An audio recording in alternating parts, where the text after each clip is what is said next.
Assalamualaikum warahmatullahi wabarakatuh. Perkenalkan, kami dari kelompok 2, tema 12, yaitu Islam dan Iptek, dari kelas Agama Islam S.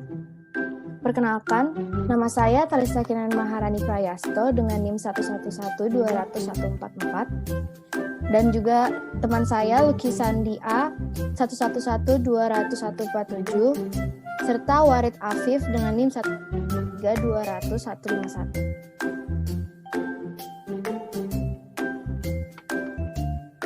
Saya akan menjadi pembaca pertama yang akan membacakan slide selanjutnya.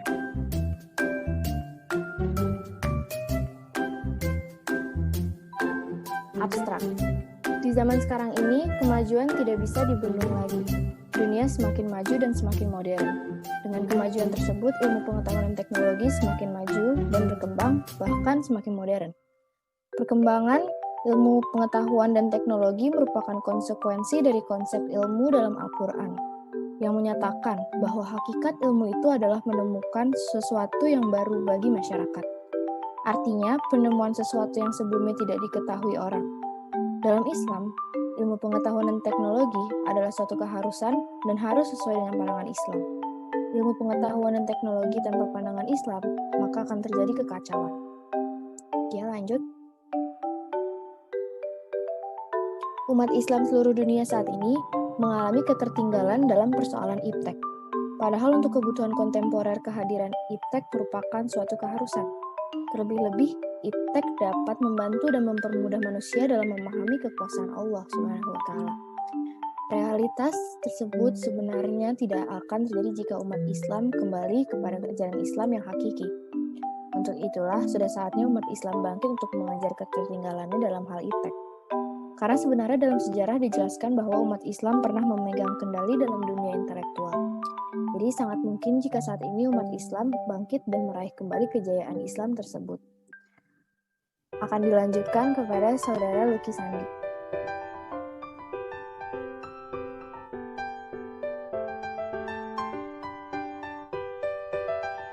Baik, terima kasih untuk Saudara Talisa Kinan. Saya akan melanjutkan presentasi selanjutnya. Pengertian iptek. Ilmu pengetahuan atau sains adalah pengetahuan tentang gejala alam yang diperoleh melalui proses yang disebut metode ilmiah atau scientific method. Sedangkan teknologi adalah pengetahuan dan keterampilan yang merupakan penerapan ilmu pengetahuan dalam kehidupan manusia sehari-hari.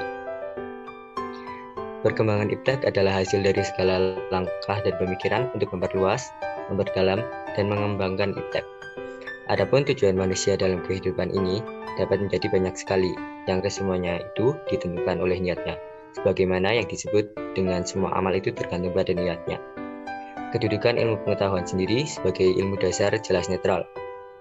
Setelah digunakan manusia untuk diterapkan guna mencapai suatu tujuan, barulah dapat dinilai apakah penerapan itu dapat dibenarkan oleh agama atau tidak.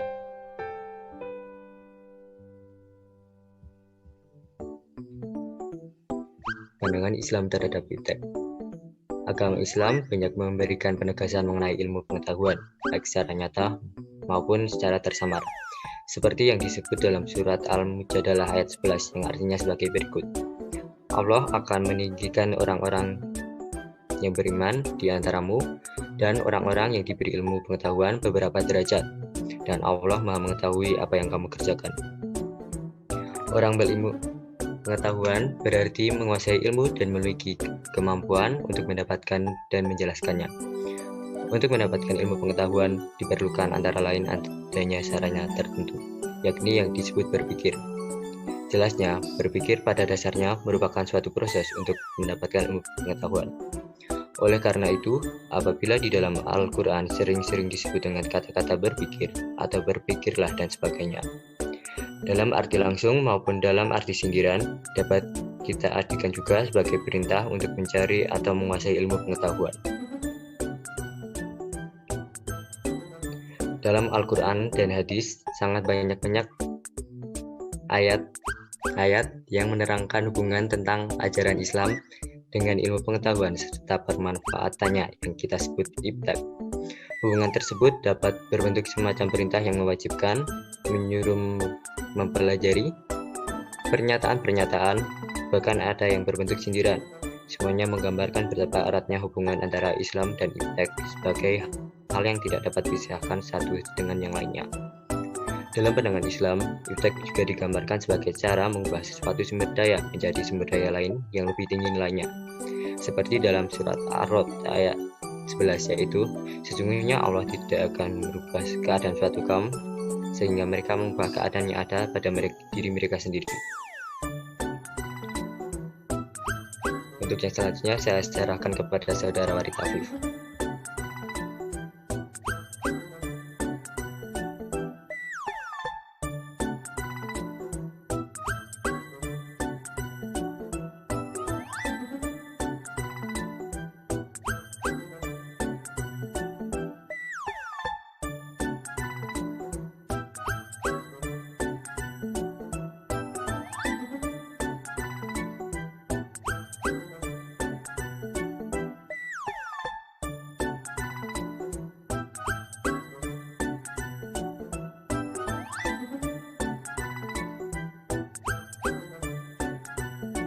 Dari hal tersebut dapat disimpulkan bahwa pada dasarnya Al-Quran telah mendorong manusia untuk berteknologi supaya kehidupan mereka meningkat.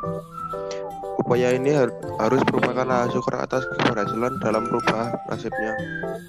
Dengan perkataan lain, rasa syukur atas keberhasilan dimanifestasikan dengan mengembangkan terus keberhasilan itu.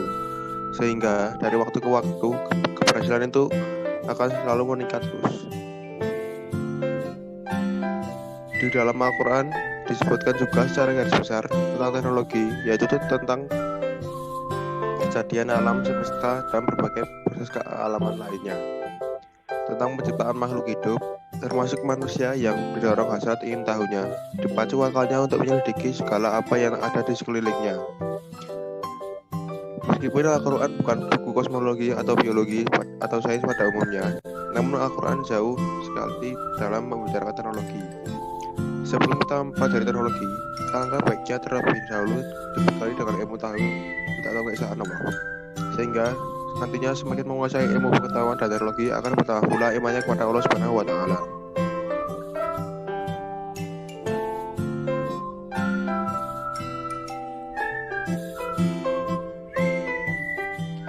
Selanjutnya, saya dalam Al-Quran.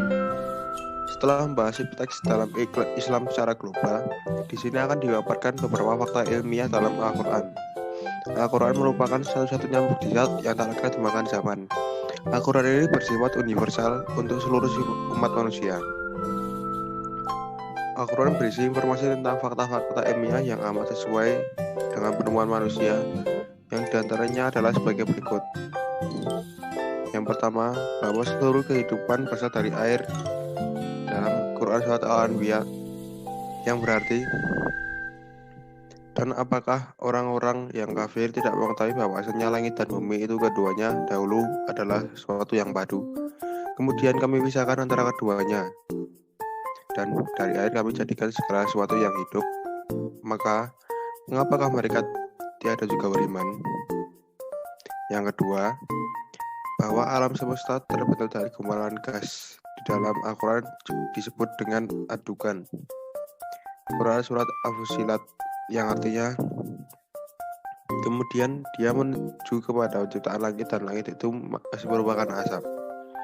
Lalu dia berkata kepadanya dan kepada bumi, datanglah kamu keduanya menurut perintahku dengan suka hati atau terpaksa. Keduanya menjawab, kami datang dengan suka hati.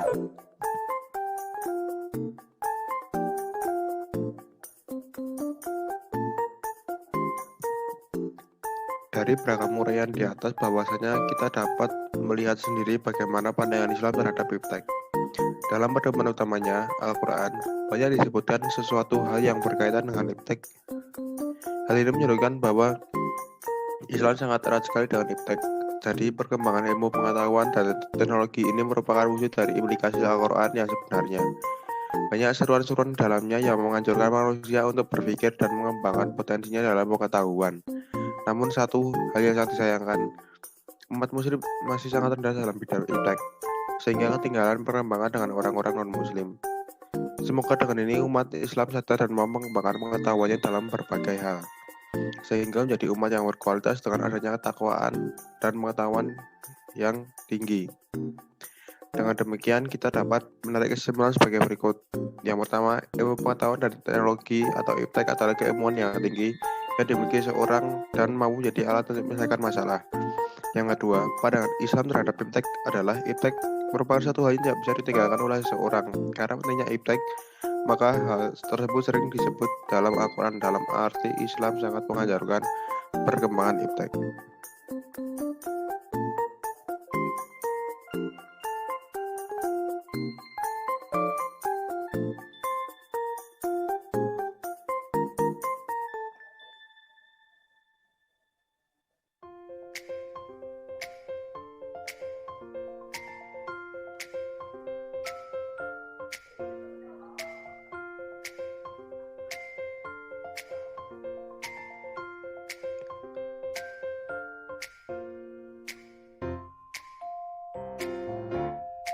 Sekian presentasi dari kelompok kami. Apabila ada kesalahan, kami mohon maaf.